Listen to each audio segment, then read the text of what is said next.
വിശുദ്ധ പൗലോസ് കോറിന്തോസുകാർക്ക് എഴുതിയ രണ്ടാം ലേഖനം, അദ്ധ്യായം 11. കപട അപ്പസ്തോലന്മാർ. അല്പം ഭോഷത്വം സംസാരിക്കുന്നത് നിങ്ങൾ സഹിക്കുമെന്ന് പ്രതീക്ഷിക്കുന്നു.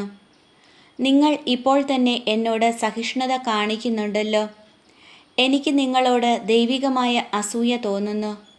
എന്തെന്നാൽ നിർമ്മലയായ വധുവിനെ അവളുടെ ഭർത്താവിന് എന്നതുപോലെ നിങ്ങളെ ക്രിസ്തുവിന് സമർപ്പിക്കേണ്ടതിന് ക്രിസ്തുവുമായി നിങ്ങളുടെ വിവാഹ നിശ്ചയം ഞാൻ നടത്തി. എന്നാൽ സർപ്പം ഹൗവായെ തന്ത്രപൂർവം ചതിച്ചതുപോലെ നിങ്ങളുടെ ചിന്തകൾ ക്രിസ്തുവിലുള്ള ലാളിത്യത്തിലും വിശുദ്ധിയിലും നിന്ന് വ്യതിചലിക്കപ്പെടുമോ എന്ന് ഞാൻ ഭയപ്പെടുന്നു. എന്തെന്നാൽ ഞങ്ങൾ പ്രസംഗിച്ചതല്ലാത്ത മറ്റൊരു യേശുവിനെ ആരെങ്കിലും വന്നു പ്രസംഗിക്കുകയോ നിങ്ങൾ സ്വീകരിച്ചതല്ലാത്ത മറ്റൊരു ആത്മാവിനെ നിങ്ങൾ സ്വീകരിക്കുകയോ നിങ്ങൾ കൈക്കൊണ്ടതല്ലാത്ത മറ്റൊരു സുവിശേഷം നിങ്ങൾ കൈക്കൊള്ളുകയോ ചെയ്താൽ നിങ്ങൾ അനായാസം അതിനെല്ലാം കീഴടങ്ങുകയായിരിക്കും ചെയ്യുക. ഈ അപ്പസ്തോല പ്രമാണികളേക്കാൾ ഒട്ടും കുറഞ്ഞവനല്ല ഞാൻ എന്നാണ് എൻ്റെ വിശ്വാസം. എനിക്ക് പ്രസംഗചാതുര്യം കുറവായിരിക്കാം, എങ്കിലും അറിവിൽ ഞാൻ പിന്നോക്കമല്ല. എല്ലാ കാര്യങ്ങളിലും എല്ലാവിധത്തിലും ഇത് ഞങ്ങൾ വെളിപ്പെടുത്തിയിട്ടുണ്ടല്ലോ.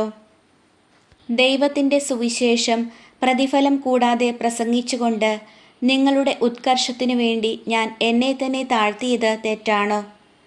നിങ്ങളെ ശുശ്രൂഷിക്കുന്നതിനു വേണ്ടി മറ്റു സഭകളിൽ നിന്ന് സഹായം സ്വീകരിച്ചുകൊണ്ട് ഞാൻ അവരെ കവർച്ച ചെയ്യുകയായിരുന്നു. ഞാൻ നിങ്ങളുടെ കൂടെ ആയിരിക്കുമ്പോൾ എനിക്ക് ഞെരുക്കം ഉണ്ടായെങ്കിലും ആരെയും ഞാൻ ബുദ്ധിമുട്ടിച്ചിട്ടില്ല. മക്കദോനിയായിൽ നിന്ന് വന്ന സഹോദരന്മാരാണ് എൻ്റെ ആവശ്യങ്ങൾ നിറവേറ്റി തന്നത്. അതിനാൽ നിങ്ങളെ ഒരു പ്രകാരത്തിലും ബുദ്ധിമുട്ടിക്കാതിരിക്കാൻ ഞാൻ ശ്രദ്ധിച്ചു, മേലിലും ശ്രദ്ധിക്കും. ക്രിസ്തുവിൻ്റെ സത്യം എന്നിലുള്ളതുകൊണ്ട് എൻ്റെ ഈ പ്രശംസ അക്കായിയ പ്രദേശങ്ങളിൽ കേൾക്കപ്പെടാതിരിക്കുകയില്ല. എന്തുകൊണ്ട്? ഞാൻ നിങ്ങളെ സ്നേഹിക്കാത്തതുകൊണ്ടോ? അങ്ങനെയല്ലെന്ന് ദൈവത്തിനറിയാം. ഞാൻ ഇപ്പോൾ ചെയ്യുന്നത് തുടർന്നും ചെയ്യും. അങ്ങനെ തങ്ങളുടെ പ്രേഷിത വേല ഞങ്ങളുടേതുപോലെ തന്നെയാണെന്ന് വൻപു പറയുന്നവരുടെ അവകാശവാദം ഞങ്ങൾ ഖണ്ഡിക്കുകയും ചെയ്യും. അത്തരക്കാർ കപടനാട്യക്കാരായ അപ്പസ്തോലന്മാരും വഞ്ചകരായ ജോലിക്കാരും ക്രിസ്തുവിൻ്റെ അപ്പസ്തോലന്മാരായി വ്യാജവേഷം ധരിച്ചവരുമാണ്. അത്ഭുതപ്പെടേണ്ട, പിശാച് പോലും പ്രഭാപൂർണനായ ദൈവദൂതനായി വേഷം കെട്ടാറുണ്ടല്ലോ. അതിനാൽ അവൻ്റെ ശുശ്രൂഷകരും നീതിയുടെ ശുശ്രൂഷകരായി വേഷം കെട്ടുന്നെങ്കിൽ അതിലെന്തത്ഭുതം! അവരുടെ പരിണാമം അവരുടെ പ്രവർത്തികൾക്കനുസൃതമായിരിക്കും. അപ്പസ്തോലൻ്റെ സഹനം. എന്നെ ഭോഷനായി ആരും കരുതരുതെന്ന് ഞാൻ ആവർത്തിച്ച് പറയുന്നു. അഥവാ നിങ്ങൾ കരുതുകയാണെങ്കിൽ എനിക്കും അല്പം ആത്മപ്രശംസ ചെയ്യേണ്ടതിന് എന്നെ ഭോഷനായി തന്നെ സ്വീകരിക്കുവിൻ. കർത്താവിൻ്റെ അധികാരത്തോടെയല്ല, പ്രത്യുത ആത്മപ്രശംസയിലുള്ള ഈ ദൃഢവിശ്വാസത്തോടെ ഒരു ഭോഷനെ പോലെയാണ് ഞാൻ സംസാരിക്കുന്നത്. പലരും ലൗകിക കാര്യങ്ങളെപ്പറ്റി പ്രശംസിക്കാറുള്ളതുപോലെ ഞാനും പ്രശംസിക്കും. ബുദ്ധിമാന്മാരായ നിങ്ങൾ വിഡ്ഢികളോട് സന്തോഷപൂർവ്വം സഹിഷ്ണുത കാണിക്കാറുണ്ടല്ലോ. എന്തെന്നാൽ നിങ്ങളെ അടിമകളാക്കുകയും കൊള്ളയടിക്കുകയും ചൂഷണം ചെയ്യുകയും അഹങ്കരിക്കുകയും നിങ്ങളുടെ മുഖത്തടിക്കുകയും ചെയ്യുന്നവരോട് നിങ്ങൾ സഹിഷ്ണുത പുലർത്തുന്നുണ്ടല്ലോ. അതിനൊന്നും ഞങ്ങൾക്ക് ശക്തിയില്ലായിരുന്നെന്ന് ലജ്ജയോടെ പറഞ്ഞുകൊള്ളട്ടെ. ആരെങ്കിലും പ്രശംസിക്കാൻ ധൈര്യപ്പെടുന്ന എന്തിനെക്കുറിച്ചും പ്രശംസിക്കാൻ ഞാനും ധൈര്യപ്പെടും എന്ന് ഒരു ഭോഷനെ പോലെ ഞാൻ പറയുന്നു. അവർ ഹെബ്രായരാണോ?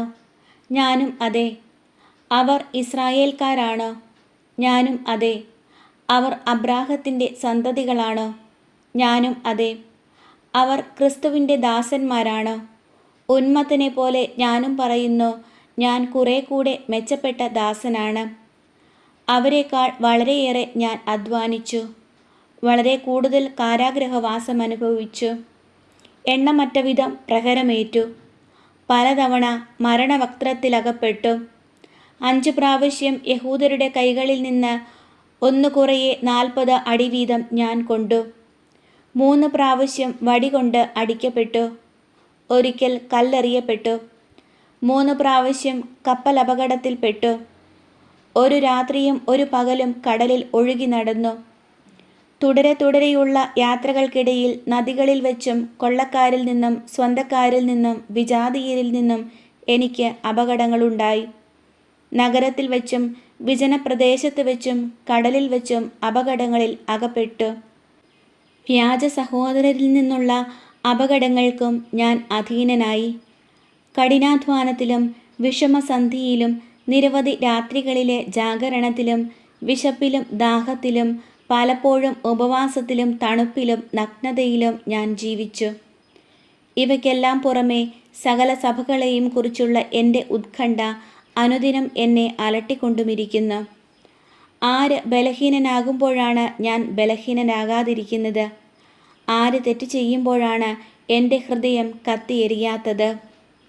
എനിക്ക് പ്രശംസിക്കണമെന്നുണ്ടെങ്കിൽ എൻ്റെ ബലഹീനതകളെക്കുറിച്ചായിരിക്കും ഞാൻ പ്രസംഗിക്കുക. ഞാൻ വ്യാജം പറയുകയല്ലെന്ന് കർത്താവായ യേശുവിൻ്റെ ദൈവവും പിതാവും എന്നേക്കും വാഴ്ത്തപ്പെട്ടവനുമായ ദൈവം അറിയുന്നു. ദമാസ്കസിൽ വെച്ച് എന്നെ പിടികൂടുന്നതിനു വേണ്ടി അരേത്താസ് രാജാവിൻ്റെ ദേശാധിപതി ദമാസ്കസ് നഗരത്തിന് കാവലേർപ്പെടുത്തി. എന്നാൽ മതിലിലുള്ള ഒരു കിളിവാതിലിലൂടെ കുട്ടയിൽ ഞാൻ താഴേക്കിറക്കപ്പെട്ടു. അങ്ങനെ അവൻ്റെ കൈകളിൽ നിന്ന് ഞാൻ രക്ഷപ്പെട്ടു.